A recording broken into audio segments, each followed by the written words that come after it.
Hello and good evening. So I'm doing a little early, just a market review, probably posted tomorrow, but let's get on with this. So this is the news for this week. Now, immediately, just by looking at the economic calendar, I initially wasn't really thinking of trading on Monday. Tuesday, I was wanting to trade. Then Wednesday, I was not wanting to trade. Thursday and Friday, I did want to trade. Turns out that actually Monday was pretty good. Surprisingly, Monday was pretty good. Now, I did end up trading Monday because I saw a really good setup and I thought it was really nice, and so I took it. Then I did not trade Tuesday, and then Wednesday I anticipated to be slow. Same thing with Thursday, and Friday was really nice, but unfortunately, I did take a loss on Friday, and I went through in a video of what I thought, but I think that don't watch that video. Watch this weekly review because I'm gonna go into the whole week and talk about what I was feeling coming up to Friday, where I took the loss, and sort of like what was going on in my head um, as I was sitting down Friday, because it was hard to explain everything in the just one video about the loss in just a quick 5 minutes. So let's get into Sunday. So Sunday, my analysis, I said that it is possible to see a retracement based on how this week's candle closed. I would be going into next week with that idea in mind. Right, so retracement, sure, because we went much lower, and so actually there is this wick too that you can measure 50%. I'm just curious to see if we bounced off 50%, and we went a bit above it. But yeah, we can continue this momentum and dip into this weekly fair value gap.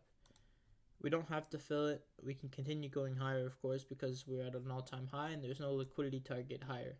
But the fact that there is this wick here, it could be a top. But remember, in bullish markets, do not try to pick tops. Don't try and pick tops at all. Pick the bottoms in bullish market. Like picking this bottom would have been better and easier to do than picking this top. So daily fair value gap that I was watching for a potential draw into, and we did draw into that pretty nicely. We made a low of the week in this gap, and then we started to run towards the highs. And before the Sunday candle opened, I'm looking at this tight range that price was in with the lows and the highs. Now this looks like it took sell side, but again, it's still relatively equal. We are trending lower, so I'm much preferring trading higher first because we have relative equal highs higher, and I'm seeing how if we're going lower it's going to be harder. And I think that a lot of people were looking at these relative equal highs and were thinking that we want to run those opening on Sunday. Even I was, but this is my hourly chart and had the sell side liquidity there. Now I have this Wednesday June 1800, Monday 1800, and Thursday 1800. There's a 3-day look back and 3-day cast ahead. If you take the Wednesday and you look at the market shift that occurred, right, with Wednesday taking the liquidity at the highs and expanding lower, creating this big market shift. Whenever you see a big day like this that shifts the market, you have to think, okay, what is the algorithm doing? What is it aiming for? And I use 3 days of data to determine, where is the liquidity within the last 3 days that price could be reaching for on that hourly chart. And that's the relative lows down here that I had. So a 3-day look ahead, and by Monday, right, Wednesday, and then you have, this is Wednesday 1800, so basically Thursday, Friday, and then Monday's candle. 3 days ahead, I want to see it run by Monday, or by, I guess that's basically Tuesday's candle. And so that was kind of my going into the week on the NASDAQ. I wanted to see a run higher, Monday high of the week, or short-term high of the week, and then expansion lower. That's a lot of movement for Monday, especially on a day with no news. And the dollar closing above this inverse fair value gap. I think the dollar has fared a little bit higher and edged more towards this high, but not quite. Let me actually see. I didn't check it today how it closed. But yeah, so it's kind of like just kind of retraced a little bit, edged a little bit higher, but nothing too crazy. It's not really trending super nicely right now. It's slightly going higher, and we have a lot of relatively equal lows down here. So if the dollar does want to come back, I mean, there's a lot of low resistance liquidity to see dollar make a huge dip lower. I'm just aware of this trend. I want to see a higher bias. I want prices to go up, but there's a lot of liquidity lower.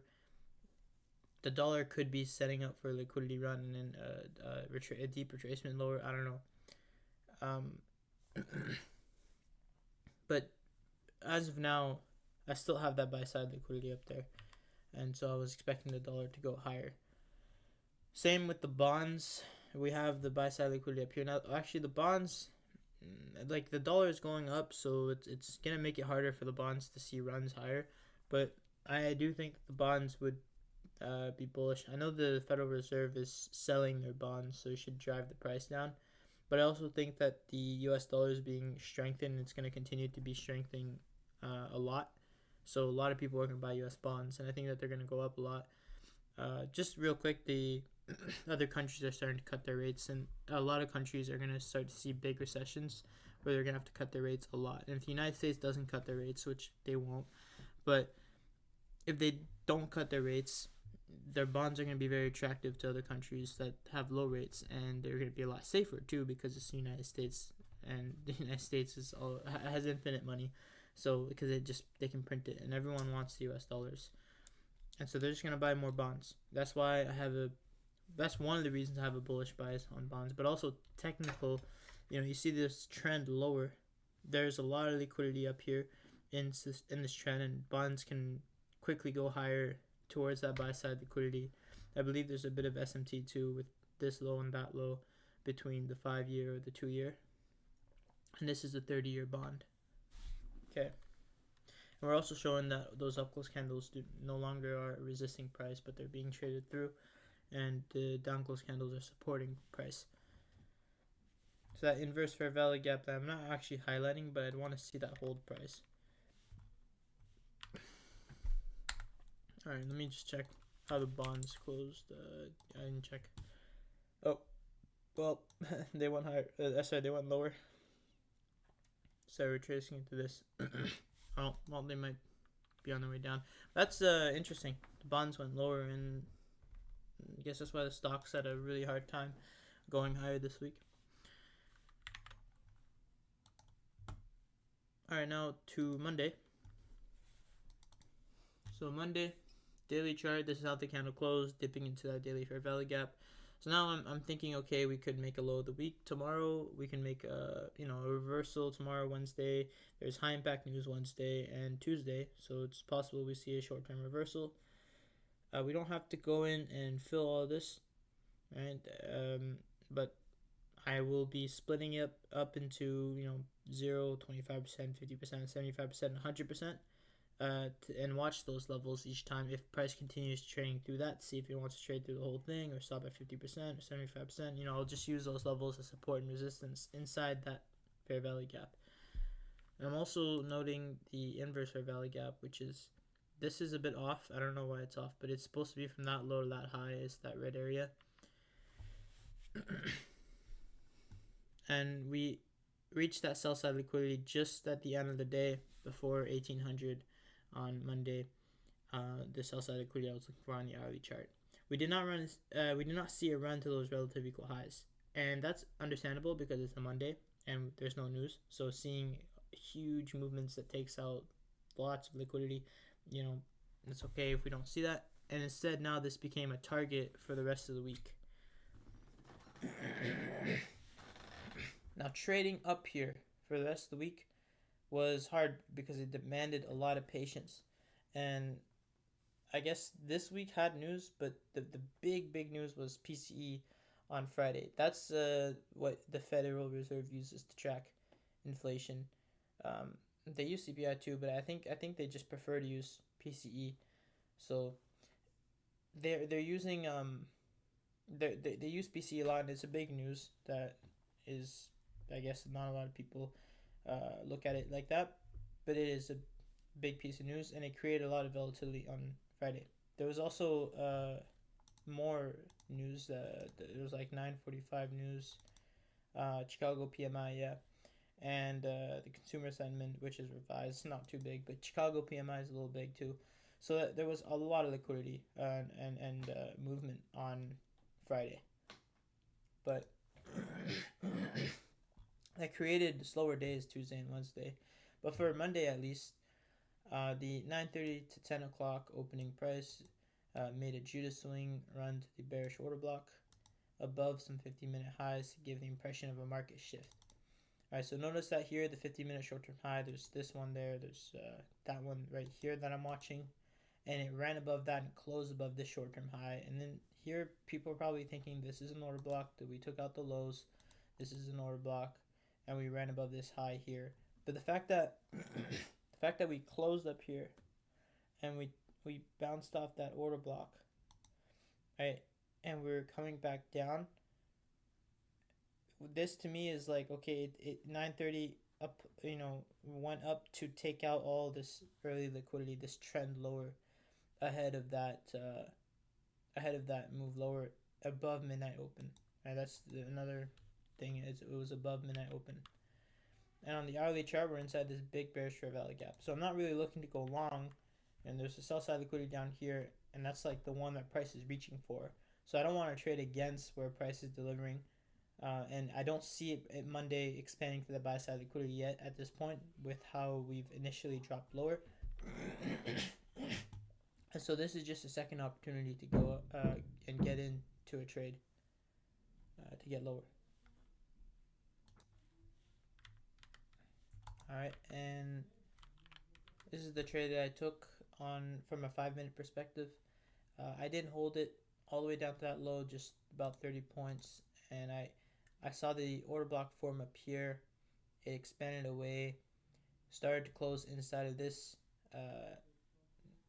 these down close candles, which were showing that price is no longer supporting the higher order flow. And so now in my head, order flow turned to being bearish, and so I'm looking to go short at this point. I didn't go short immediately up here. Notice how I still may be uncertain. Maybe this order block is gonna support price. We're gonna go higher to the buy side liquidity up here.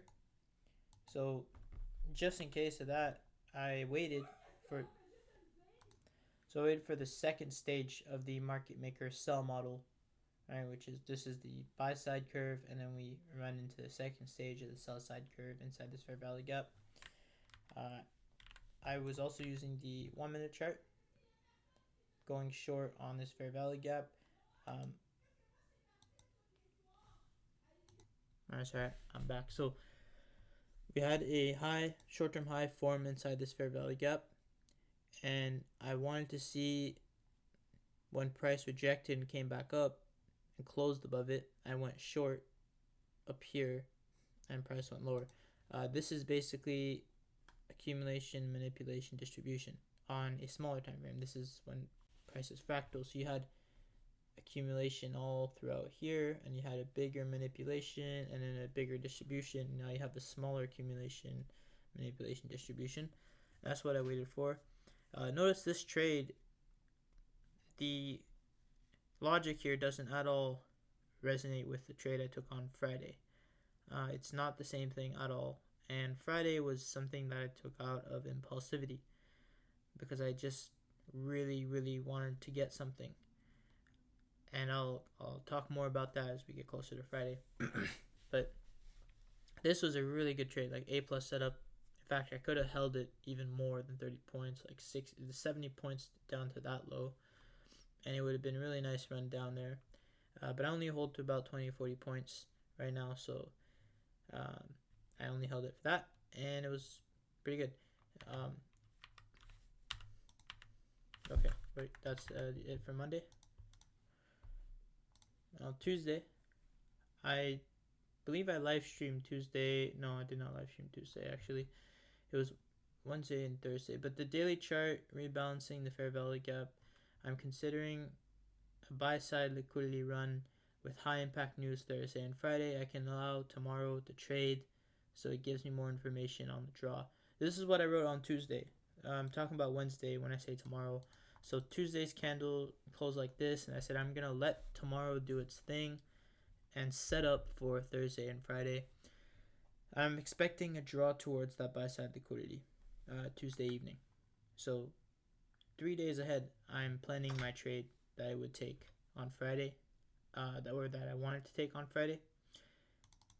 And we had here the relative equal lows that were left, and I'm just noting those, not expecting to trade back down there necessarily. It's just something that I'm noting, and I'd like to see an expansion to the relative equal highs, and maybe I can look for further lower prices. So I'm looking at these highs here, not yet considering the buy side liquidity from an hourly perspective. We're still far from it, but this is just for what could happen tomorrow, based on what Tuesday did. As you can see, the hourly chart left some order blocks, and we're now using these down close candles as support and trading through the up close candles. So the order flow is, what is it? It's bullish. It's going higher. So that's why here I'm confident that we're going to try and target this buy side liquidity and take a jab at it. This is the morning session in blue.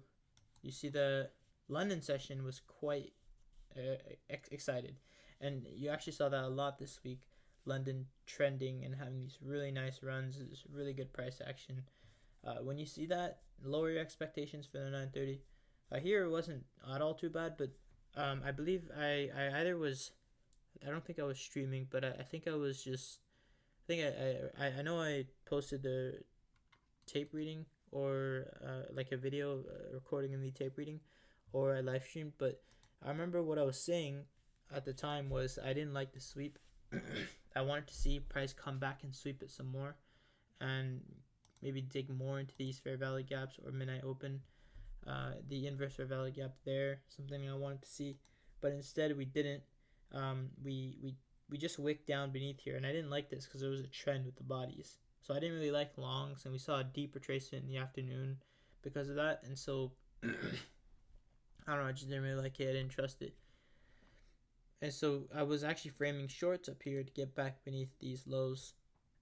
It didn't. It worked. There was a short that I found that worked. I said if I take something, it'd be this. And it worked well. But or no.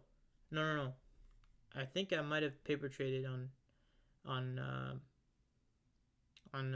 Tuesday. I think I paper traded and just took some losses in here. Yeah, I don't remember. I think so. Because I knew there was low probability, and I was saying that, like, yeah, I think I was live, and I was saying that these trades are like 2 out of 10. Don't take anything I'm taking. I was trying to time the top here, and it did reverse, but it didn't reverse all the way back down to these lows like I wanted to see. So I let it do its thing, and was protected. But that's the short later on that I thought of taking again, but since I had already tried trading this top, I didn't keep trying to trade this, and then it did work, and I thought, okay, maybe it is going to go lower, but it ended up just going higher anyway. So I'm glad I didn't try and trade anything, and I'm certainly glad I didn't try and trade anything with the live account today, especially with how I got a win yesterday, and it was a really nice move. And then the high impact news is Thursday and Friday, so have lower expectations, right? So Wednesday, I saw the daily candle kind of traded sideways, not quite trading to the buy side liquidity like I wanted to. So we traded above some relative equal highs. We came shy of these relative equal highs, and I think the S&P did pass these highs. They did trade through it, and so a lot of people were talking about S&T and potentially this being a high of the week. I wasn't really looking at that. We were in a big premium, so I really felt uncomfortable going into tomorrow, trying to trade, because we were up into a premium, and I didn't want to see a reversal either, because I'll show you the here I'm just talking about the PM session, lunch high and low, how pretty nicely it ran, cleared the lows, went up to highs, found more resistance, failed to get above the morning high, and then went back to the lows. Overall, maintain a consolidation. So I'm noting liquidity at the low and high there. But where was that? This is this is the short that I was thinking of. This is the short Wednesday when I was live that I said if I were to take anything today, it'd be this. But I didn't paper trade it this time because yesterday, the Tuesday, I wanted to paper trade it. And I don't know if I was live when I was paper trading it, but I wanted to paper trade it just for the sake of trying to get a win. And I was trying to show off really, taking things that were very poor setups and just trying to see if I could get something on a paper trade. And that's just like irresponsible. I realized that if it would have worked, if a paper trade would have worked, the only purpose it would have served is not to have made money because it's a paper trade, but just to show off. And so I said, okay, I'm not going to do that. But today, this was a nice trade that actually it could take with a live account. Now, notice how there's a lot of consolidation and it's very, very poor, but it initially gets above this short-term high, which is, I believe, a 5-minute short-term, not really actually, but it creates this 5-minute order block as it trades up here above the short-term high, consolidates a little bit, expands lower, leaves the order block, trades back into, you see over here, as it trade back, I think it's at this point, 10, 10, and here you have,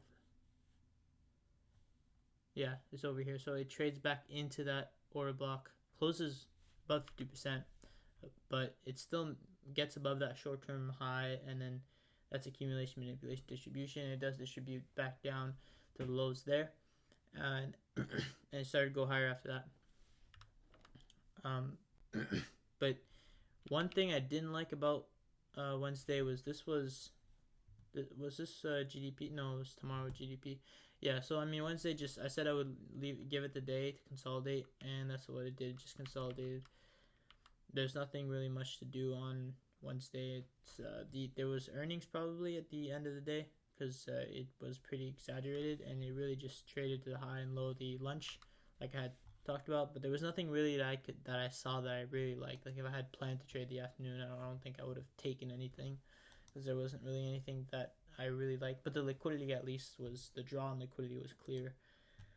So Thursday, we did start to draw higher. Now notice how slow we are. We're not very exaggerated. Yeah, this is why I felt uncomfortable going into Friday, taking buys, because Thursday had kind of traded to that buy side liquidity, but we did not run out the relative equal highs. So notice here, this is the hourly chart for the NASDAQ. We did trade above the relative equal highs, but now you go to the line chart and you're using the close, what a lot of people look at. A lot of people that don't use TradingView, that just look at line charts, if they're looking at a daily chart or a weekly chart or a monthly chart, they're using the close of the candles, and that's what they look at. So there's in sense of the algorithm, the algorithm will see just as much liquidity here as it does on the wicks. That's why rejection blocks work so well with ICT. The wicks and stuff and such. It's not the wick that's creating that rejection block. It's not necessarily the wick. It's the body that of the candle that is buy side or sell side liquidity. And so, does this look like a liquidity sweep higher to you? Like it doesn't, right? And then you look at the S&P not taking the highs. People might be thinking S&T, and you look at the bodies how they look at the bodies how they trended lower, right? High there, lower high, lower high. That's a trend lower. That looks like a low resistance liquidity run. And this was at the end of the day. So this was taken at 16 o'clock. So all day I was saying in a Discord with a small Discord that I'm in, I was saying how I didn't want to see a reversal. I wanted to see price close up here. Um, Today or tomorrow. I wanted to see the S&P and the Nasdaq close above these relative equal highs, and this is why, because we had not taken the liquidity. And if we were to just come up here and wick up here and come back down, we would not be trading above this liquidity. It would not be swept, and so that's why I wanted to expand and make a run towards this bigger buy side liquidity. Maybe not trade to it, although I did see that as a possibility to trade up to the buy side liquidity. But I just wanted to see at least it close above the buy side liquidity. But this is how about the day closed, right? And looking at this, go back to the NASDAQ. I'm not feeling confident going into Friday because we're already up into a premium and we kind of traded above buy side liquidity, so I can see it go higher. But it's like it's if you're looking at just the daily bias, it's not really in a form of accumulation, manipulation, distribution. It's sort of like in the distribution phase, and I'd just be chasing price going into tomorrow. But let's just talk about the rest of the day. Thursday I streamed because I deemed price low probability. There was the 8:30 news that came out, and it was the GDP growth rate. It just sent price higher. Then 9:30 came out, sent price higher. So after 9:30, the opening of 9:30, I there was a reversal, but I wasn't willing to take any shorts, right? Just because I had the bias of going higher, and I wanted to wait to see if price would give me a good setup to go higher. But as price consolidated, there was a nice fair value gap that I believe Tanja went long down here. So that was a great indicator. No, I'm not gonna troll her, but she had a tough week. Um, but that inverse fair value gap, which is created here, that is, a lot of people might see that as being bullish. We're creating a lot of fair value gaps. We're creating a big trend higher. We've traded above that short term high. These down close candles here, that's an order block. So that order block is created because we're in a premium. We've reached above these highs, and we've created this run on liquidity's accumulation, manipulation, distribution. The accumulation is the order block. Then the manipulation is the reversal, and the distribution is the formation of the order block. Or I guess the bounce off the order block. The manipulation is the reversal and formation of the order block. So this fair value gap, there's a very big premium. And then once we get beneath it, we didn't get beneath this one, but we got beneath that one, and it uses it as resistance. Now, I did see that as a nice trade, but I didn't like. I didn't really like it at that point after this week because does accumulate, manipulate, distribute, but it just did so slowly, and I just decided that it's best not to do anything. And I actually thought that maybe Tangent might actually win a trade, ended up actually going lower towards this low and then staying lower before Friday. So not what I wanted to see though. I wanted to see Friday run out the buy side liquidity, and then Thursday get closer to that buy side liquidity. So now we come to Friday. I haven't taken another trade yet, and I'm okay with not taking another trade. But I did see a bias, and Friday did run up close to the buy side liquidity, hit the rejection block. So I tried to chase here on Friday, all right, because it was 9:45 news, and I was not aware of the 9:45 news. But the first thing that I should just not have traded was when I woke up at 8:30 in the morning. I usually wake up at 7 or 7:30, and instead I woke up at 8:30. When I got out of when I was out of bed was made, and I was dressed and brushed teeth. It was about almost 9, and then usually I have to go through some news and figure out what I'm going to study for the day, and I also like to do a bit of schoolwork before I start to trade. And so I didn't do all these things, and I felt really rushed. And by the time I got on the charts, it was 9:48. All right, so this is why I didn't record on Friday. I had started a recording, and it was a little late, and I barely talked in it. And then the recording, I ended it early before I took the loss. And I recorded again when I took the loss, but I had barely talked, and it was like a gap in the middle. So I decided to just make a short video on the loss. And I'll probably keep doing that too, to be honest, because I watch the recordings. I don't want to watch the recording with me taking a loss. They're mostly a source of motivation for me. So the tape reading sessions and the trading sessions I post, usually just tape reading or when I get a win. But price ran above and below the overnight consolidation. The move lower ahead of 9:30, however, was not very convincing, merely wicking lower and the bodies remaining higher. So this is what I'm talking about here, the overnight consolidation. We didn't really wick beneath enough for me to be convinced. We're still in this trend, and you can still see this as higher pricing because we're being supported by these down close candles. Order flow can still be higher.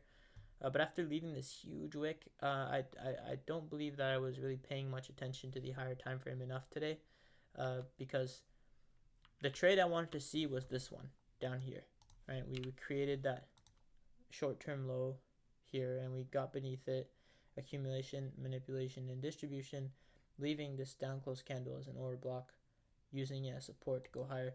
That's what I wanted to take, and it happened at 9:43. This entry occurred, and at 9:48 around, I got on the chart, and I had missed it. You know, I had missed it. So many more people took this trade. I saw so many people that took the trade, and it frustrated me. Um, well, this is at the end of the day. I saw people posting about how they took this, and then it frustrated me because I was really about to take it. I just didn't get on the charts on time. I had done my analysis earlier, but I was doing other things like the schoolwork and stuff, and I was also having a conversation with somebody, and I didn't expect price to run until about 9:45, and it was 9:45 news, so it ran a little bit early, and I just I took an L. And who knows, maybe if I had been waiting for it, I would have waited for it to get into the inverse fair value gap too. So it doesn't mean that if I had been there looking at charts, I would have taken this trade. But this is the run that I wanted to see, and it happened so fast that after this big expansion, I should have not looked to reverse, which I didn't look to reverse, but I just kept trying to chase it. So it came back to the 5-minute fair value gap, consequent encroachment, and then I tried to long. And I explained what I was thinking and why I lost it, but now you have a bigger picture of everything that was leading up to this trade and why I was very frustrated, even though I could see how it was unlikely to continue seeing higher prices after this deep retracement. Well, no, sorry. Now I can see that, but at the time I didn't see that because at the time I was lost in my emotions. I was, being impulsive, and I just took something that I knew didn't really make sense to take. Now, but at the time, no, because I was, what's the word I'm looking for? I guess I was confused by my emotion, making bad decisions, emotional decisions, based on just the needing to win, I guess, right? So trades like this should not happen because I was way above midnight open, and that everyone knows I do it. Anyone that watches me, I always say I need to be beneath midnight open, or at least bounce from midnight open when I get into a trade, and this is not at all like a good trade to take if you compare it to all the other trades that I showed. This is just a terrible trade. Um, it's not a trade actually at all. It's just something I tried to take to see if it would win. But the good thing is though that when I would do stuff like this, get frustrated and take these trades that maybe could win, maybe could go up a little bit. Like maybe this would have retraced a little bit deeper into this and I would have made money. I don't know. But when I try and take trades like this and it loses, I just keep trying to buy, and then eventually I start to go short, and then that loses.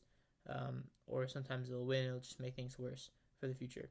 So at least today I was able to stop and just accept the loss and just take $330 loss, and that's it. But had I been a year earlier, I would probably kept trying to trade and blew the account. So I'm glad I didn't blow the account. And right now, like I feel just really bad about how I lost a trade today. But I need to remember that I'm still up for the week, and that's, to be honest, like I don't mean to be mean, but that's better than most. This is truth. I mean, it's better than 90% of people. So especially this week, I think this week was pretty tough. So I shouldn't beat myself up, and I'll take the weekend to relax and get ready for the next week. And yeah, that's really it for this week. I mean, I didn't really talk about the 15-minute chart much, but this is kind of like the breaker that I wanted to see support price, and it didn't. It just continue moving down, and it's obvious to know why, because we've been trending all week, and we've sort of been trying to chase. You don't really want to see this being held if you're chasing. in a premium, it's hard for the price to hold this level here, and instead it used it as an inverse and then continued going lower, then use this down close candle as an inverse. So what does it tell you? It tells you the price is in a bearish order flow. You could have went into the afternoon with the same theory in mind, and yeah. So anyway, that's it. Hope everyone had a good week, and if you had a bad week, just remember that it's not a bad week if you learn from it. So make sure to learn from it. If you need to do any learning, you should be learning from every week. And that's it. Have a good day.